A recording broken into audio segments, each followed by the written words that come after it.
that's to me where contractors lose their trust, is when it is just a complete show and nobody knows what's going on. Like, let's be honest. We do have designated staging, haulers, cleanup crews, sealing crews, repair crews, yard people. Like, we've got it all in order to deliver a seamless process. Because if you're spending 70 grand with us, like, you don't want it to be chaos. And I think a lot of these guys starting out don't understand, like, bro, you need these details. Like, you need this. Otherwise, it's like they don't know when materials come in. They're dropping things in people's yards. They don't tell them they're going to ruin their grass. Their landscaping is, horrible, like the whole thing. And they just think that they're installing pavers. Like, it's not that. If you want to get to a level like that we've gotten to, and you want that clientele, you've got to invest in the details. Otherwise, nobody's going to pay you for it. This episode is brought to you by hardscaper.com. The Hardscaper mission is to empower industry professionals with the skills, inspiration, and confidence they need to take their businesses to new heights. Struggling with training programs for your team? Looking for helpful tips to build a better company? Subscribe today to gain access to hours of interactive on-demand hardscape construction and business courses for free. Check out hardscaper.com. You're listening to Hardscape Growth, a podcast for hungry professionals who want to grow their businesses and level up. Hello, everybody, and welcome to another episode of the Hardscape Growth Show. I'm your host, Alex from Techo Block, and today we're joined by Nicole Piazza from American Paving Design. What state are you guys in again? South Carolina. South Carolina. They are kicking ass. And that's because Nicole kicks ass on a daily basis. So we're going to talk a little bit to you, Nicole. We're going to get a little bit of background on you. But then more importantly, we're going to talk about what you do, how you do it.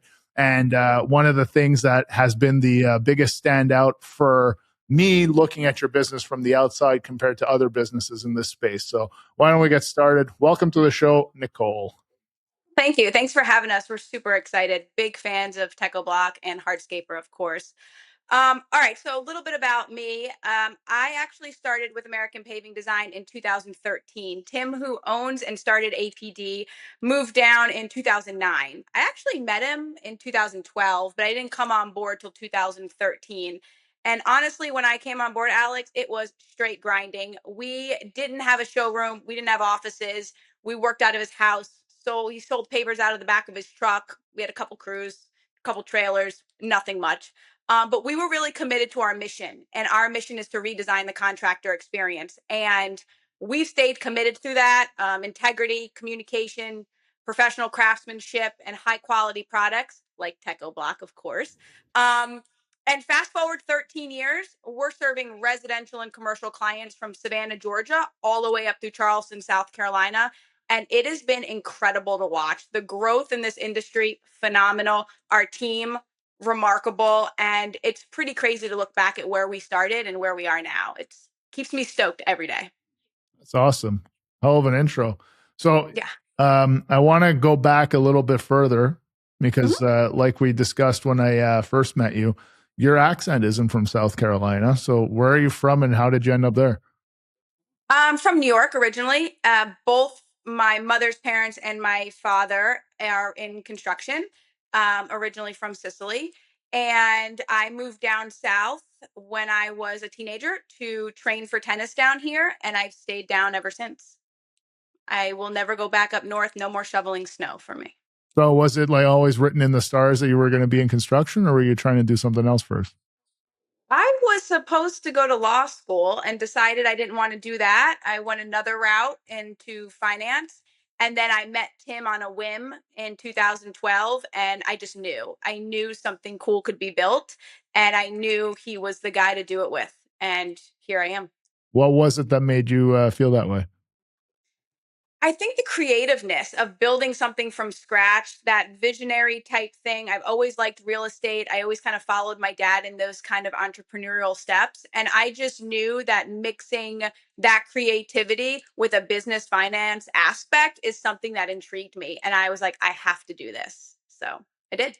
So seeing and growing up with both your parents involved in the construction world, what was the biggest opportunity that you saw from that made you say, you know what, this little bit of time I spent studying law, this little bit of time in the finance world, I've developed a good business acumen. I can definitely help.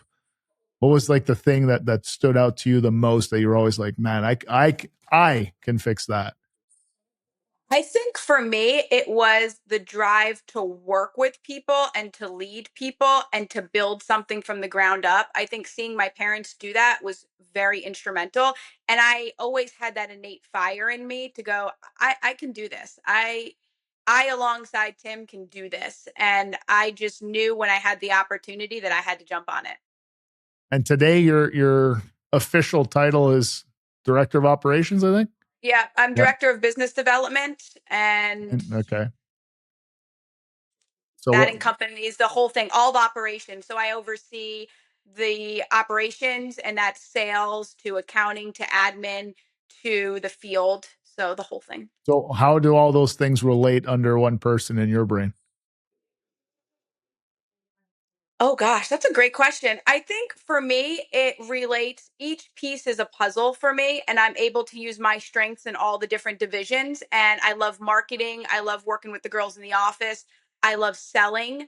I like designing. And I also love the field because I like to see it come from 0 to 100. And I think I'm able to kind of like an octopus put myself in different areas of the business and use different parts of my brain. And that's what keeps it exciting for me, at least. I don't feel very stagnant. I think every day is fresh and new. And I love that. On the operations side, Mhm. what's the scope of the operations that you're responsible for? Well, I work with our field super and our field team, so I'm always involved in projects. Not a lot of project management per se, but overseeing the projects, the client aspects of it, how's it flowing, everything from the installation to we talk about trucking, equipment, into next markets, how's that going to work? What personnel do we need for that? So it's a little bit of project management in the sense of behind the On the scenes, bigger um, picture? a- on a bigger Yeah. scale. So we're always looking at like a 30,000-foot view. So when I perceive operations, it's like, how is this machine working? What new technology do we need? What new installation techniques do we need to be looking at? How can we serve our clients best? And how can we scale this thing fast? That's super interesting. So, what I took away from what you said is you're looking at it from a holistic approach of growing the business. So, Hmm. there's the business development side. It's identifying what market segments and what geographic areas to target next or to continue targeting. What marketing will reach those people the best. Then from there, because I've identified the right type of customer I'm targeting with the right message, I'm getting the right meetings for my sales team. My sales team is uh, selling the jobs, or at least getting people Hmm. excited about the prospect of buying a job from us. Then there's the design part, which has to make sense with what we're trying to sell and with what Yep. we're trying to build and with the materials we want to work with and with the ultimate budget that we need to operate within. And then from there, translating that to it's actually sold at a margin that we are happy with. And then the Hmm. handoff to the construction crew, which is a big place that often, there's two different Huge. people running that. And that's Hmm. where a lot of times that gap occurs. So like what are some of the biggest challenges you see in that, like from I want to target that area all the way through to we're serving happy customers and getting reviews and testimonials and referrals? What are some of the biggest things along that roadmap, so to speak, that you've encountered that maybe have created the best lessons for you? I think one of the biggest things that we see is the handoff from sales to the field, right? The details that are so intricate. We spend a lot of time meeting with the PMs. We spend a lot of time meetings with our clients. We spend a lot of time meeting with the crews to really ensure that when that design or really what those clients want is handed off, that we do the best thing that we can do in order to make that come to life. And I think we've had a lot of stumbling blocks in those areas. We've turned to new CRM systems, we've turned to new job costings. We make sure that we house a multiple amount of manufacturers so we can give these clients what they need. We really do our due diligence to make sure that that handoff, no matter where we're handing it off in Savannah or Charleston or Beaufort or Bluffton or Hilton Head, that is solid. So that is to us one of the largest hurdles that we've had to overcome, just the communication aspect. what these guys in the field really need in order to install it, and then what our sales guys really need to do to communicate with our client on what we can actually deliver. Like, what are the realistic expectations from what they're dreaming in their head to what we're putting in the ground? And what would you say is the way that you've found to make that the most effective? Communication is a very broad word. So like what specifically Oh have you gosh. implemented? Communication, 3D renderings, different softwares. We have a showroom that is not only has papers down on the ground, but we've got visual aspects in our showroom, from, countertop types to different types of outdoor kitchens, to really just honing in on how many visualizations we can make for our clients so that when they come in, they feel confident in that. And then we actually know what we're selling, what we can sell, what we can install, what manufacturers we're able to have lunch and learns with, come in and talk to our guys, our sales guys, our crews, really trying to deliver to our client like the full package. But for us, communication and visualization is key. Yeah. So making sure that the customer sees exactly what it's going to be or as close as you can Hmm. possibly get As before it's close as built. we can get it. And the Yep. crews are involved in that in a few different ways so that Hmm. it's not a foreign thing. When they see a plan to build an outdoor kitchen, let's say, it's a design, it's a model, it's a footprint that they've already Hmm. done before, Yep. either in a training or on an actual job site. It's not just random curveballs that show up like, well, we're building this thing. Good luck.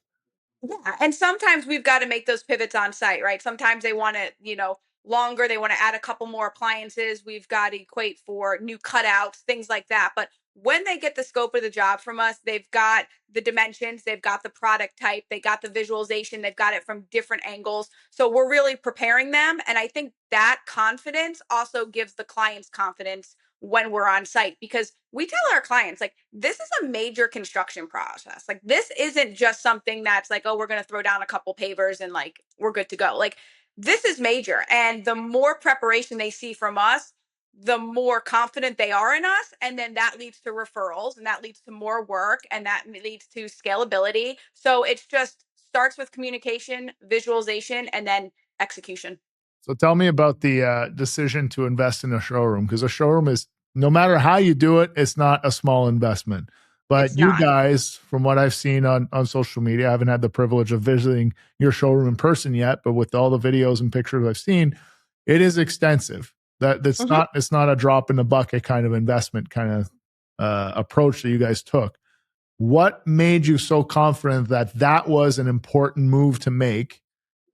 And then what gave you the confidence to actually pull the trigger on it? Well, we didn't have a showroom for a really long time, like over, gosh, I would say 8 or 9 years, right? And when we started hiring more sales guys, they were adamant that we needed a place for these clients to come and look. They needed to be able to talk to them, feel it, they needed to see it down. And we actually worked with Techo Block when we were designing this. And we used a lot of designs from your design center as far as housing things on the wall, putting things on the floor, having TVs above each segment that showcase the live projects with this material. And honestly, I would say that the showroom has been a game changer for us, because it's one more point of contact for the client to come in. So you've got our guys that go out, our sales team, and they meet with them. Once they meet with them on site, we can send a proposal, we can send a drawing, but we really like them to come in the showroom. From there, they can meet our staff, they can touch the products, they can see live streams of products we've done and installed. So it may look like their backyard, it may match the color of their house. They're creating more of an emotional aspect to the Mhm. actual project. They're meeting the sales guys kind of in our arena. So they're able to ask more questions, more technicalities that they might not have asked when they're at their house. And for us, the investment has really paid off, because it gives us a second and a third and fourth point of contact to close the deal with our clients. And we didn't know the importance of that until we really started doing it. And I'm super grateful, because not only do you get to meet them and converse with them and kind of have them let their guard down a little bit, they get to see your actual work anytime they want. They can come in. anytime during business hours, have the conversations, feel at ease that we're asking, the right questions and that we're listening to them. So I definitely recommend it. If you don't have a showroom or a place where your clients can come to visibly look at things and to ask questions, you need to start investing in something like that. The takeaway I got from that is it instills tremendous trust and confidence. Mm-hmm. And I totally understand. Like if the sales guys were saying we need this, it's because the salespeople are having a hard time transferring that trust to the client.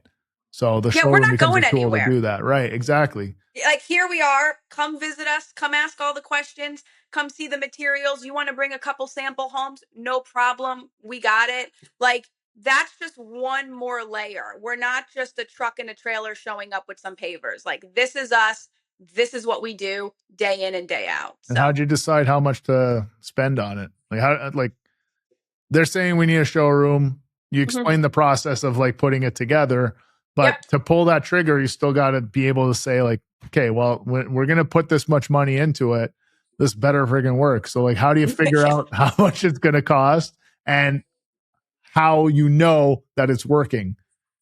And I'm curious. Well, we didn't. With your background, like that's one of the things that like metrics, numbers, like that's the type of thing that you can figure out a plan if it makes sense for your business or not. But you just said you didn't.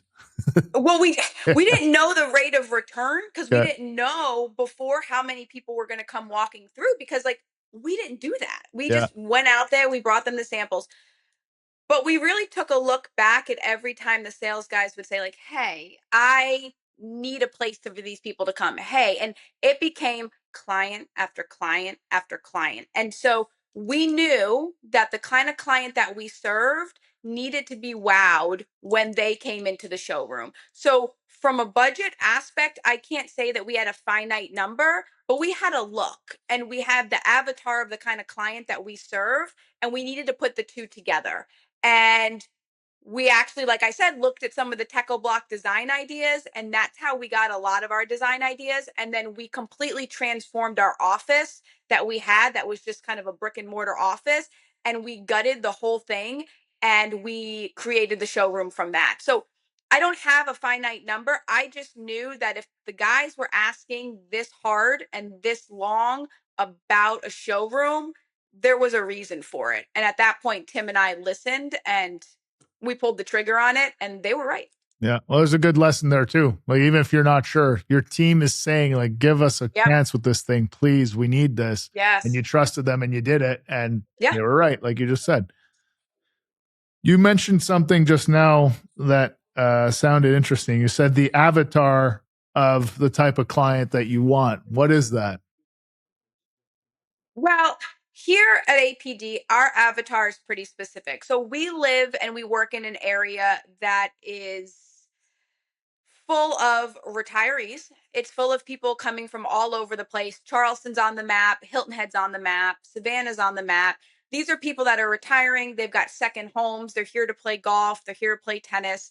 And they have disposable income to spend on the type of projects that we design and install. So when we were creating our avatar, to be honest, we knew it was going to be a certain age bracket. We knew that it was going to be either retired business owners, executives, people that had their second or third homes here. This was going to be their final home, maybe, whatever it was. And that they had a want for finesse, they had a want for detail and luxury. And we have created our marketing and our clientele database around that. I'm loving this. Okay, so tell me, that is very precise, right? There's definitely a segment of the people watching this right now that heard that and said, well, shoot, I don't think I have that many retired business owners and executives in my town to make that my target audience. What do you say to that? Find them. No, I think every market's different. And I think that if you can create that trust with your clientele and you can create that interest, you can find whatever type of clientele you're working with. And maybe you don't have what we necessarily have in this market, but you might have a plethora of X, Y, and Z. And then you have to learn how to market towards those individuals.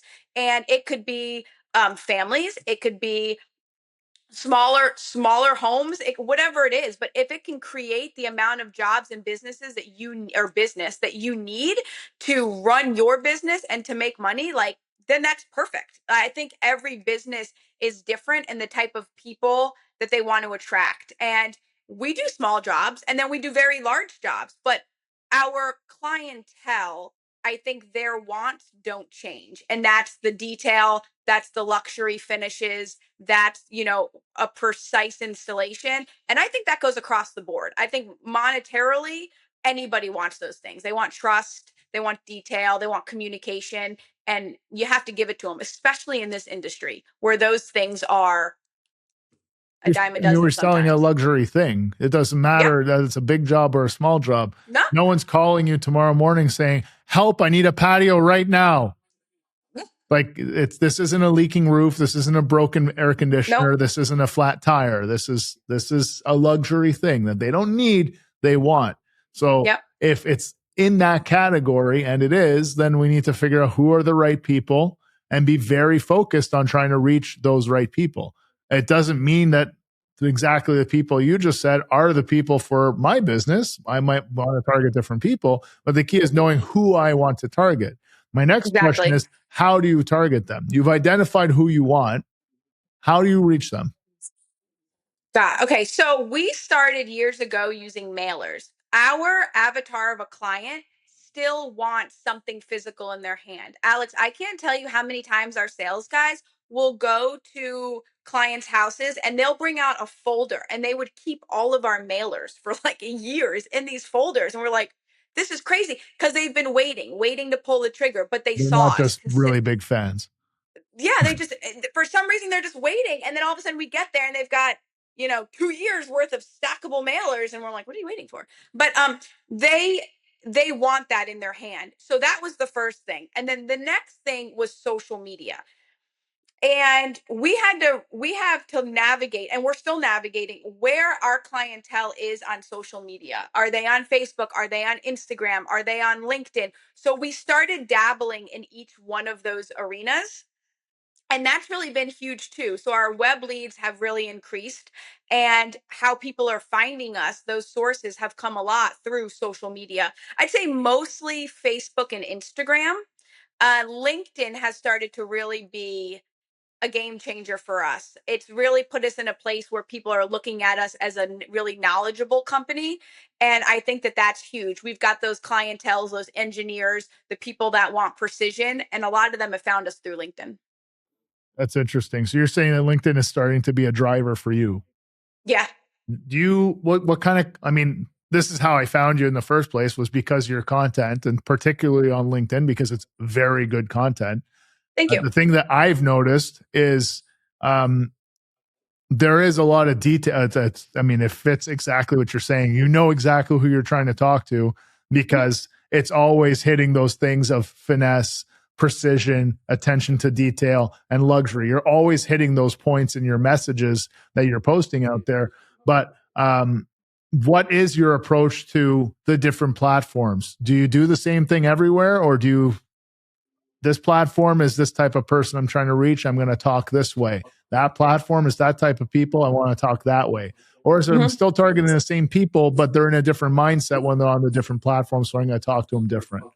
What is it? So we create the videos, and those videos are placed in different shots on different segments. So LinkedIn is going to be more technical and more knowledge. We're going to talk about, what exactly is permeability? Why do you need it? How to pick the right contractor for your job. What does it mean to really have, supervision on a job site? And then you've got Instagram, and that's more visually appealing, right? People are scrolling, it's quick, they want to see something great. So we tailor those videos. And then you have Facebook, where you have more of our ad forms that way, and you've got more visual and a little bit of knowledge base too. So we work with a content creator that's able to help justify kind of each one of those areas and create those target ads. So when I'm doing a video, I may have a video on the same platform, but different segments of that video hit differently on those platforms. So basically, you're producing content once, and then you're repackaging and repurposing for the different platforms. Yep. Super smart. And then when people click on those videos, you know, they're taken to other videos that might interest them that have something to do with what they originally, you know, saw from us. So retargeting is huge too. And that's done differently on each platform as well. So I don't know what I'm hitting with the audience. I just know that there's going to be a piece on there that's going to hit at different times for different people. And so we just keep that content coming. I'm recording probably 5 to 8 videos a week on top of our actual B-roll and visualization from the field. You're recording 5 to 8 per week. Yep.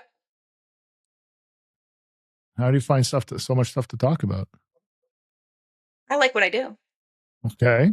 And I hope that somebody's going to listen. No, honestly, the biggest way that I've gotten a lot of our content is through the questions that clients have asked us. And the questions that I hear sales asking in our sales meeting, I'm like, oh, I didn't think about doing that. Like, I should talk about that. Or, gosh, you know, we're used to irrigation issues, or we're used to talking about grade and slope, but to the average person, that's not something that they might have a lot of interest in, or they just don't know a lot about it. And that'll spark something in me. So I just go by what I hear in the office and like what I would want to know. Like if I'm spending X amount of dollars to redo my driveway as a homeowner myself, these are the questions that I have. Like I want to know about patterns. I want to know about colors. I want to know about sand. I want to know, are you going to break all the wires underneath my driveway? Like these are things I want to know. And so I just talk about them. And we actually use those videos in our CRM database and we send them to clients as they're working with us in our pipeline. Oh yeah? What was that look like? So when a client signs up with us, and they go through a different pipeline, they're receiving information, you know, during different phases of their project. So a video will be sent out and be like, hey, like your driveway starting, this is what you need to look for. Like, I need you not to use your driveway. I need you to know that these are the steps of the installation. I need you to know that this is when a PM is going to reach out to you.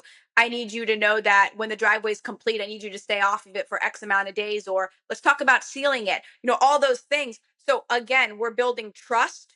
They already trust us. They already signed up with us. And now I'm reiterating that trust. Yep. Throughout the whole entire process. That's freaking smart. And because you're making so much content over such a long period of time, you have a video for everything.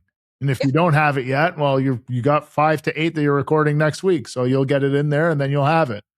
Yeah.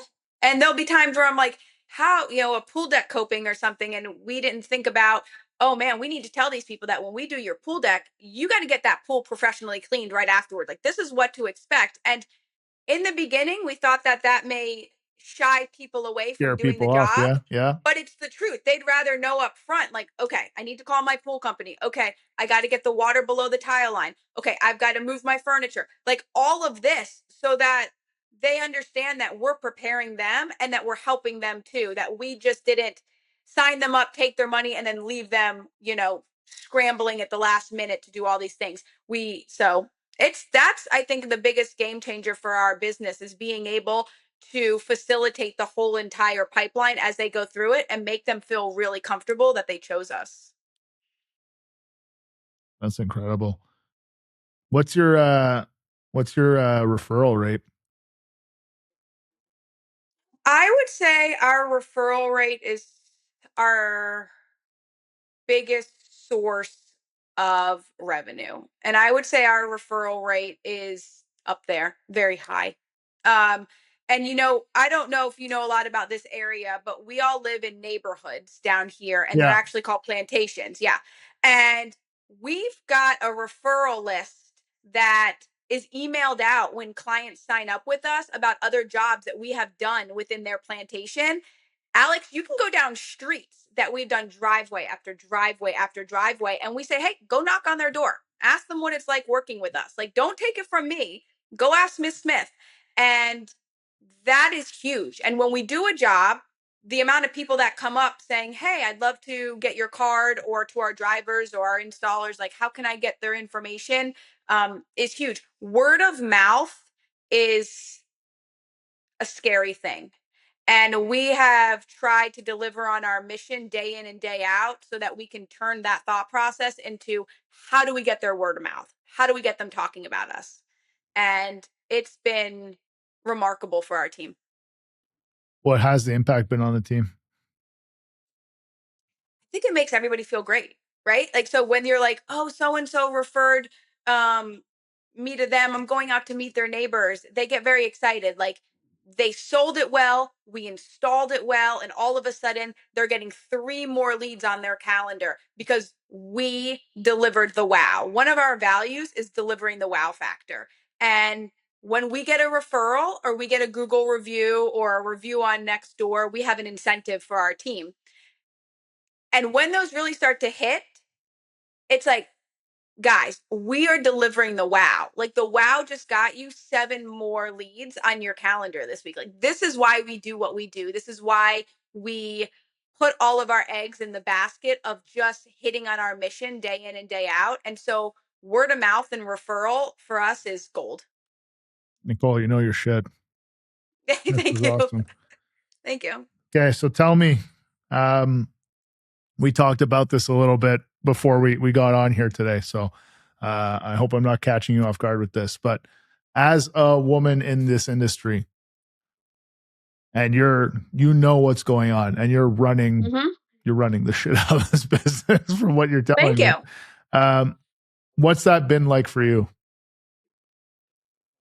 You know, being a woman in this industry is an interesting conversation. I don't think for me it's necessary being a woman in construction. It's, to me, I always thought about, like, how do I raise the standards of what clients should expect from contractors, right? You hear contractors and it has this negative connotation. I didn't want that on us. So I believe that women absolutely bring value to this industry. We communicate differently, we notice details that others might miss. And the key for me is I think that we naturally think about how outdoor spaces are actually lived in and not just installed. And I think that's really important. I think there's an emotional aspect to it. And I love that for our clients that we work with and their families. So for me, I think at the end of the day, Alex, if you show up ready to work, ready to learn, ready to lead, you're going to earn your seat at the table. And this industry is super creative and it's super fun. And I've had the privilege of working alongside some incredibly talented men and artisans, like, beyond belief. So I love to see more women experience how rewarding and fun this industry can be. And there's a lot that I don't know. And every day I'm learning something new. And I'm not afraid to say, I have no idea what you're talking about. But I think it's an industry that wasn't maybe built for us, but is, I'm starting to see the shift and I'm really excited to be in that shift. Yeah, I would agree. I would argue that it's not that it's an industry that wasn't necessarily built for you. I think it's an industry that wasn't built by you, but it's an industry that absolutely needs you for exactly those reasons. You communicate differently, you notice different details, and you have an emotional attachment to the things that the customer values. And especially when you're creating a living space for them and their family that's designed to change their life, because that's what it is. That's what we do for people. You need to have that perspective, and being able to bring that to a team is super, super important. Yeah, like, I'm a mom. So when I'm looking at pool decks and I'm looking at pool deck materials or I'm looking at backyards, I'm thinking the way probably in which some of these women are thinking about their grandkids running around or thinking about, where they're going to hang out with their adult children when they come home during the holidays. And so I'm bringing more of that aspect to the conversations with our clients. And, happy wife, happy life. So I can kind of get on that game with that train, I should say, with those women. And I just think that this industry is flourishing, and I hope more women get involved. 100%. No, this industry is absolutely flourishing, and people who don't realize that are going to get left behind. This thing is blowing up right before our eyes, and that's why everything that you've talked about is so incredibly important. Identifying the right customer, figuring out how you're going to talk to them, being intentional about the processes and how information flows throughout the company, and how it flows to the customer to make sure that they have the best experience possible, so you can capitalize on that with good reviews and referrals and end up taking over neighborhoods. And the way that you do that is being super thoughtful and detail oriented and focused on communication. Yep. But that's it. That's basically what I've taken away so far. Yeah. And we just are steadfast on delivering that wow factor. Yeah. And I think the more we do that and the more we stick to our mission, I think we are going to scale this thing pretty big, and I'm really excited. Amazing. What's your big picture goal for the company? Do you have like a number in mind, a time frame in mind? Do you have something that's really ambitious that you're working on? Yeah, so we've decided we'd like to have 5 locations. Okay. Right now, like I said, we service Savannah, Bluffton, Hilton Head, all the way up through Charleston. So Savannah, Hilton Head, Bluffton is one location. That's where our flagship is. Then we started in Charleston. And 2027, we're aiming for Greenville. And then we want to do Charlotte probably 2 years after that. And then we want to do the Raleigh-Durham area. So and Techo Block's plant on 95 is really going to help us out. Yeah, I know. Yeah. We're building it just for you. Yes, I know it. I know it. So you have goals for 2027, 2028. Yep. That last expansion part, did that go into 2029, or that was also in 2028? Yeah, I'd say probably 2029, 2030. I think once we get through what we're going through with Charleston, which is new logistically, we tried Charleston a lot years ago. What does that mean? And then we went up there, we dabbled in it. Yeah. Probably like 10 years ago, but we weren't real steadfast on it, right? We're like, oh, we could do this, but we were still building our base where we are now. So we kind of let it lie. Now we are a lot more intentional in Charleston with our marketing, with our crews, with our logistics. Once I believe that we continue to fine tune that, then I think Greenville will be much easier. What do you think was the biggest thing that was holding you back the first time you tried? I think we just were spread too thin. I mean, like I said, there was no showroom. We didn't really have any sales guys. It was Tim and I doing pretty much everything other than installing and driving the trucks and everything. So we just didn't have the manpower to service this area and then service another area 2 hours away. And now that we've built this team, we've got a guy who's up in Charleston every week. We've got installs going up there every week. We've got crews. So it's been a lot easier to facilitate. But I think in the beginning, the work was there. We just couldn't manage it all. And we were still really building our base here. So we scaled back. So what are you doing that's clearly different this time around? Like if there was a 3-point or a 5-point checklist of like, before we expand into another market ever again, we're going to make sure we have 1, 2, 3, 4, 5 things done. We had our marketing done. We knew exactly where our clientele was. So we did our due diligence in that area. We had our manufacturer set. So we knew logistically where we could get material from where we needed it. The third thing was that we configured our sales team to be able to actually service those areas. And then I think the last thing was logistically, we were able to put together, and we were still working on it, but put together a plan with our field on how we were going to run trucks up there, how our installers were going to be able to get what they needed to get. And we actually put a plan together. And I think that has helped streamline the process into Charleston much faster than what we were originally doing. So marketing plan, supply and logistics plan, sales coverage, and then an operations plan. Mm-hmm. And it's fine-tuned every single day, and I'm sure it will be for the rest of time. But it gave us a really good, solid foundation to go up there and put ourselves out there. So it's working. Because you're so detailed and analytical, I want to ask you one last line of questions here. Mm-hmm. What are the most important metrics or KPIs that you look at in your role that tell you the plan is working, we're on track, let's keep going?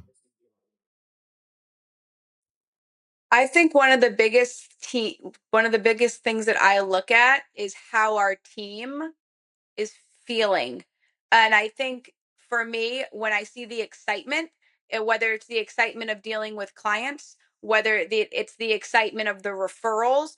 I think the culture is a really, really big thing for me. And, you know, I think we can all say, oh, we're doing well when our numbers look great, right? Oh, we're doing well because we're running 6 to 8 crews a week. That's great. But I like to look at the personnel, and it's like, how are we thriving off of each other? What are they getting excited about? Like, are they creating new ideas? Are they coming into these meetings with a little bit of zest behind them? When that's all rolling, they can easily go out and deliver the wow factor. And I have no doubt in my mind that we can install the coolest stuff that you'll ever going to see. But for me, I like to look a lot the personnel and what's going on internally with the team, because I think that translates to how we kill it in the field. I was not expecting that answer at all. What do you do to contribute to that? Other than be myself? No. I mean, that's a key one. Yeah, I would say. We have bi-weekly team meetings that we have. We've got weekly meetings with each department. We've got just downtime during the week when we're all just, together, and we can create that camaraderie. We've got a really great system when it comes to hearing employees out, right? And what are they going through? What do they need from Tim and I?